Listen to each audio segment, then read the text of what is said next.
For years, journalists have accused Cadillac of trying to out-BMW BMW. And to an extent, they've got a point. The BMW M3 and now M4 have long been the benchmarks of the mid-size sports luxury class.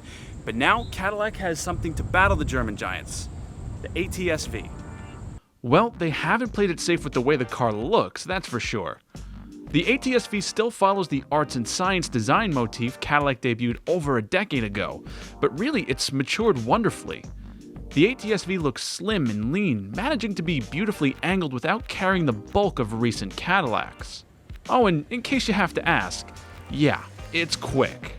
60 miles an hour is dealt with in under 4 seconds, and if you've got a long enough straight, the ATS-V will supposedly hit nearly 190 miles an hour. That's thanks to the 3.6-liter twin-turbo V6 that Cadillac stuffed in the engine bay.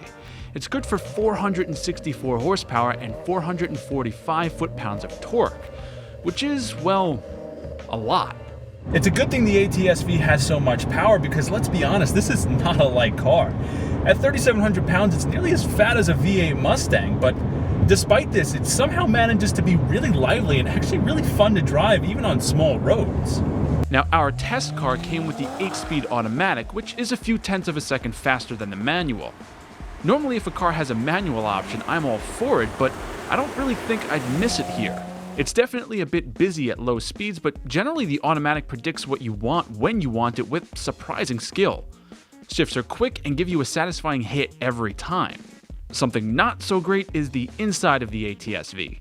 It feels genuinely claustrophobic. There's no comfortable position for your arms to rest. You're either gripping the wheel with both hands or hanging your left arm out the window. And good luck getting in the back seat if you're over 5'1". The presentation leaves a bit to be desired too. Sure, all the materials are decent, but they just really don't look that nice. Everything is carbon gray or piano black except for the optional Recaro seats. Those are great, but it's hard to notice them when you've got nothing breaking up the color of the dashboard.